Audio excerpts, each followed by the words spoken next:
There was such an air of excitement and freshness about this new medium that we were entering here in Canada, that the improbable was done all the time, and the impossible quite often, because we didn't know any better. It was put particularly bluntly to me by my philosophy professor, Fulton Henry Anderson, who, when I met him at the library, and he asked me what I was doing, and I said rather proudly, "We're putting a television network on the air, sir." And he said, putting his arm around me, clapping me on the back, he said, "Oh, Moore, when are you going to quit fucking around?" On the opening day of the CBC's television station here in Toronto, the test pattern, which was to show that this was Channel 6, was put on upside down. That was the first thing the Canadian audience saw.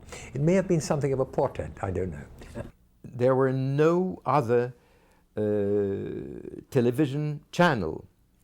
So a few thousand, 100,000 people were looking at the same screen at the same time.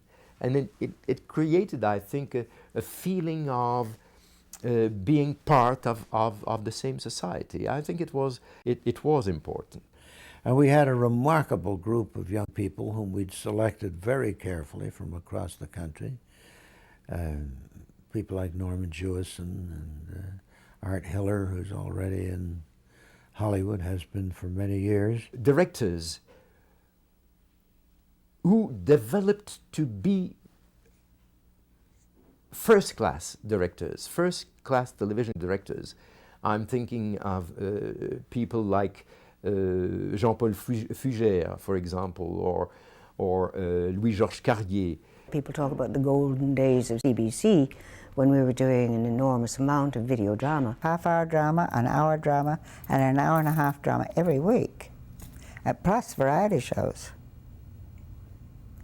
So, I mean, it was, which were Canadian, which were done here. Well, there seemed to be an awful lot of work around, it seems to me. I can remember the golden days of live half-hour television when I was in 4 different plays at the same time. But the producer would help you by letting you go 10 minutes early so you could race to another studio to rehearse, because it's money. It's great camaraderie, you know. It was a golden time to be an actor, to be sure, because the challenges were so huge.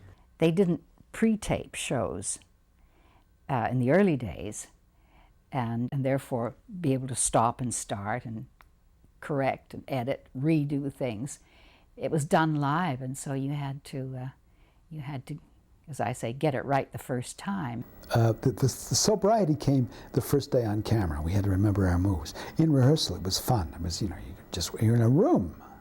But when you got on camera with the chalk marks, then you're suddenly, everybody get kind of tetchy and ill-tempered because they knew they had to remember all those damn moves. And the fact that it was all live led to all kinds of hilarious misadventures. We've all heard scores of stories how things went wrong. And I'm terrified. We had 3 weeks rehearsal on this. So it's an awful lot of rehearsal for a half-hour show going network right across the country. My mother had heard me on radio, but she'd never seen me. This is something quite new. It was in its infancy. It was very nervous because it was live. It was like being in the theater, except you didn't have the support of the audience, and because the camera was so much more intrusive, it was so much more in your face. And I tried. The words went right out of my head. I had no idea where I was. And her eyes got larger, and mine got larger, and we looked at each other, and I kind of rose a little, tried to get away from the microphone for some silly reason, didn't know what else to do, reached through the bars, and I took her by the head. No reason on the face of the earth why I should have done this. And I kissed her. I went, till I could remember the lines. There was nothing in the script that suggested I should even try this. So now I can see one of her eyes was like a frightened deer's eye, like this. And I thought, okay. And then I remembered the line. And when I pulled my face away from hers, first of all, the bars were that far away apart, and her cheekbones were about that far apart. And these bars had been freshly, nicely painted by the CBC.